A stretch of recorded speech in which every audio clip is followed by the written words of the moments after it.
Yeah, we used to go there. We'd go there on occasion. We'd eat there. It had to be an occasion because we didn't eat out a lot. Right. But it wasn't as expensive as Stirrup Cup Castle or Snapper Inn. We didn't usually eat there a lot, but we did go to Broncho Charlie. It was family oriented. Plus, my mother had a friend who was a cook there. Mommy Berg. I'm trying to think of her first name. I don't know her first name. Anna. I think Anna Berg was a Norwegian lady. She was cook at Broncho Charlie's for years and years and years. Mm-hmm. So we knew that. And what was that like inside Broncho Charlie's? Was it? Well, the little cabin. The original was just a little log cabin. Was it like a log cabin? You felt like the original was a log cabin. It was literally. I mean, it was built out of logs. Mm-hmm.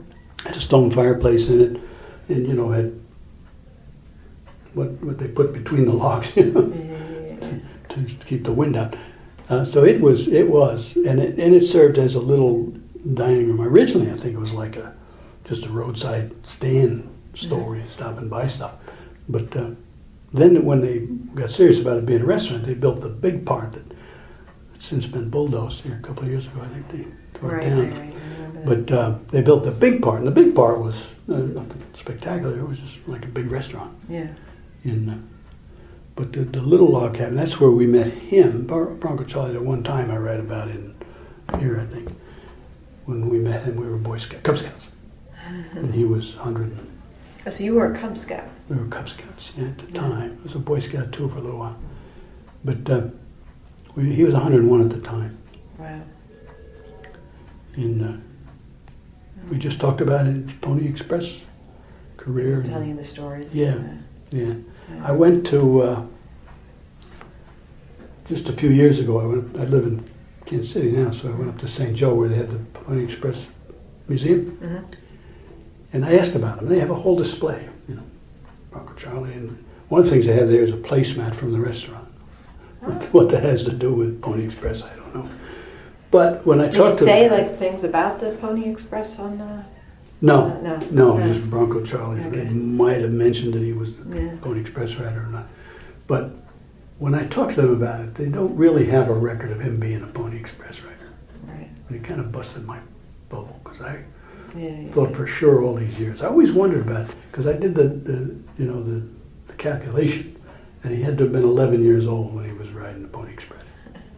And he says that's all he was. Yeah. They talk about 13-year-olds. They don't mention any 11-year-olds. 11-year-olds, yeah. So I've wondered since then if he didn't make that up. If it was maybe a tall tale. Yeah. But as far as I'm concerned, he was. Or maybe he went along with somebody. It's he had a colorful career because he talks about. I read his book. Yeah. It's interesting. He hooked up with Buffalo Bill. Yeah. No, Buffalo Bill, who had that big Wild West show they took to Europe and everything. He went along on that and all that. So, which was true, I don't know. But he was definitely 101 years old. He was an old guy. And he had a scar on his wrist where he said he took an Indian arrow. But anyway, I saw, or I got from The Man Who Shot Liberty Valance. I don't know if you remember the movie or not. But at the end of the movie, it turns out the whole movie is James Stewart is telling this story about the whole story, Liberty Valance and all of that. Yeah. And how he got to be killed. And at the end, it turns out that what everybody believed isn't what happened. Yeah. But the reporter who's recording all this tears up his notes and throws them in the fire. And he says something like, the guy says, "Aren't you going to publish that?" He says, "No." He says, "When the legend becomes fact, print the legend." I print the legend of Broncho Charlie, and as far as I'm concerned, it's fact. Because it became fact. It's fact.